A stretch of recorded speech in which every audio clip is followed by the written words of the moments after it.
हमने समेटा है साहित्य के हिस्सों को, मेरे आपके मन के कहते किस्सों को। नमस्कार, यह है कथा कस्तूरी और मैं हूँ मीरा वर्मा। सुना रही हूँ विभा गुप्ता द्वारा लिखित कहानी जिसका शीर्षक है सम्मान। जिया, स्कूल बैग रेडी है, आज टीचर्स डे है ना? अपने सभी टीचर्स को देने के लिए गिफ्ट तैयार कर लिए है ना? काजल ने 5वीं कक्षा में पढ़ने वाली अपनी बेटी से पूछा।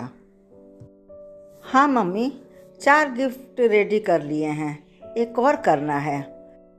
अपने बैग में गिफ्ट रखती हुई जिया बोली। एक और क्यों?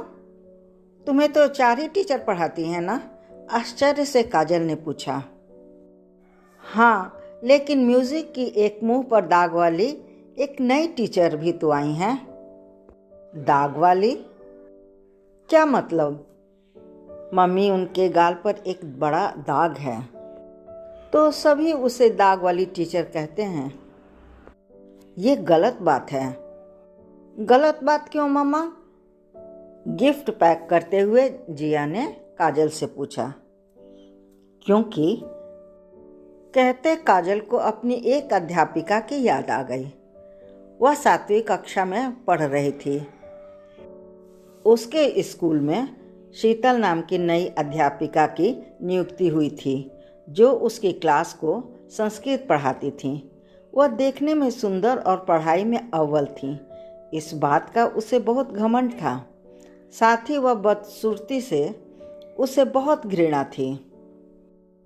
मिस शीतल अच्छी टीचर थी।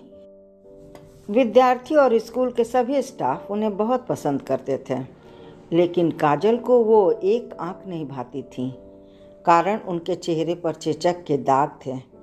उनकी क्लास में काजल हमेशा कुछ ऐसा करती कि मिस शीतल बच्चों को पढ़ा न पाए। क्लास के बाहर भी वह उन्हें कभी चितकबरी कहती तो कभी चांद सितारों वाली। यद्यपि उसकी सहेलियों ने उसे कई बार समझाया था कि शिक्षक शिक्षिका का हमें सम्मान करना चाहिए, लेकिन अपने घमंड में चूर वो कहाँ सुनने वाली थी।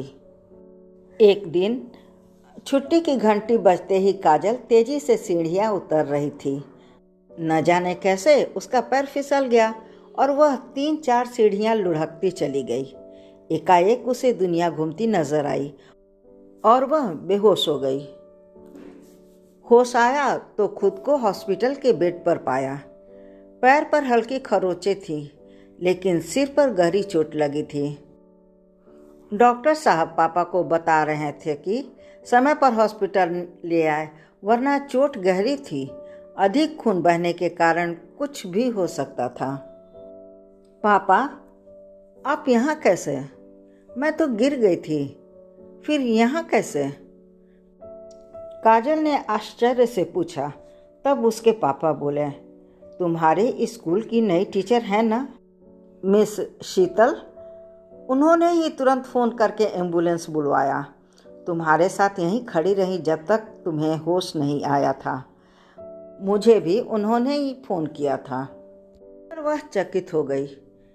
लेकिन पापा, मैं तो उन्हें। तभी उसने देखा कि शीतल मैम कुछ फल लेकर आ रही थी।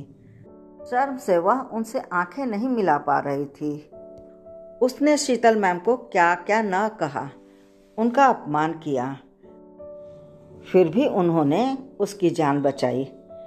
शीतल मैम ने जैसे ही सेब का एक टुकड़ा उसके मुंह में डाला, वह उनका हाथ पकड़कर फूट फूट कर रोने लगी। उसके पापा ने समझा शायद उसे दर्द हो रहा है। हाँ, दर्द तो उसे हो रहा था, मन में दर्द, अपनी शिक्षिका को अपमानित करने के दुख। अगले दिन शीतल मैम काजल से मिलने आई। तब उन्होंने काजल को समझाया कि इंसान की पहचान उसके गुणों से होती है, न कि उसके रूप, रंग और आकार से। हमें उनके गुण का सम्मान करना चाहिए।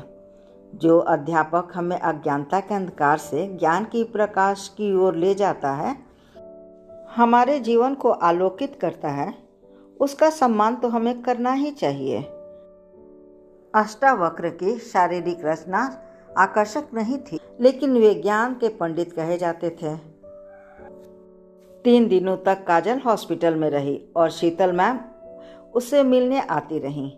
3 दिनों के बाद जब वह अपने घर गई तब उसके भीतर एक नई काजल का जन्म हो चुका था। उसके सहपाठी भी नई काजल को देखकर चकित थे।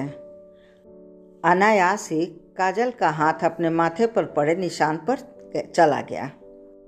मम्मा, आपने बताया नहीं कि दाग वाली।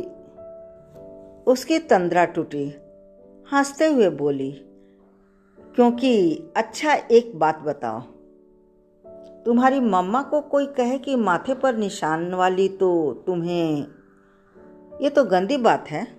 मेरी मम्मा का नाम है। जिया थोड़े आक्रोश से बोली। बस जिया, ऐसे ही तुम्हारी नई टीचर का भी नाम है। नाम ना मालूम हो तो जो विषय वो पढ़ाती हैं उसी से उन्हें संबोधित करके उनका सम्मान करो। समझ गई मम्मा, कहकर जिया दौड़ती हुई कमरे में गई और फूलदान में रखे ताजे फूलों में से एक फूल लाकर अपनी मम्मी को देते हुई बोली, हैप्पी टीचर्स डे।